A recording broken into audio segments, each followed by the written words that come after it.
une vision d'indépendance, dans un premier temps, claire et nette. Je pense que d'une façon philosophique, quand il y a deux personnes qui ont les mains dans la même poche, c'est jamais bon. Premièrement, il faut toujours demander la permission à l'un et à l'autre. On n'a pas tous les leviers économiques qu'on devrait. On est constamment en train de chicaner avec le Canada.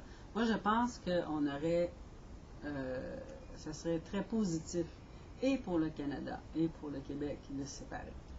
Parce que c'est des chicanes continuelles. On n'a pas du tout la même mentalité. Ça s'accentue encore plus avec Harper. Et je pense que les Québécois, on a une façon de faire très différente. On est très originaux dans nos façons de régler les problèmes. Et on est francophone. Puis je pense que société où on parle l'anglais et le français au Québec, non. Non, ça va tuer le français. Il faut instaurer mur à mur le français dans les écoles, au cégep, partout dans les rues. C'est un pays francophone ici.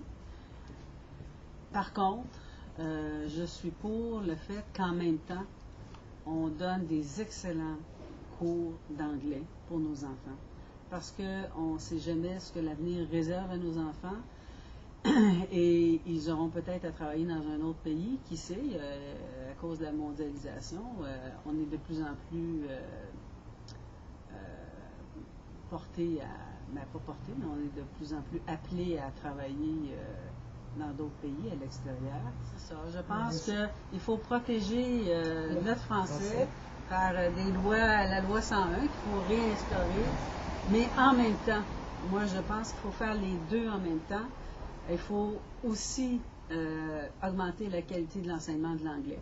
Parce qu'il y a beaucoup de gens qui envoient leurs enfants, qui veulent envoyer leurs enfants à l'école anglophone et des francophones qui veulent envoyer leurs enfants à l'école anglophone parce qu'ils veulent des enfants bilingues.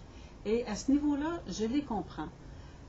Parce que oui, on a besoin de l'anglais pour travailler, pas nécessairement au Québec, mais aussi au Québec, parce qu'il y a des... Écoute, 70% de nos exportations sont aux États-Unis. Alors, on a besoin de transiger avec les États-Unis, on a besoin de l'anglais.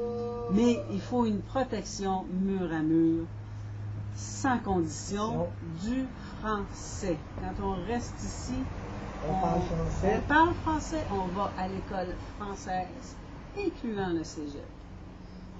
Les nouveaux immigrés, leur donner quand même... Et les nouveaux immigrants, c'est le problème, c'est qu'à l'heure actuelle, on fait venir beaucoup d'immigrants, mais on n'a pas les ressources...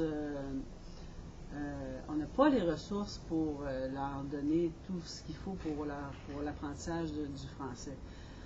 Alors, d'ailleurs, c'est pour ça qu'il faut aussi contrôler notre immigration. Savoir qui rentre, et qu'on soit capable de gérer comme il faut les immigrants.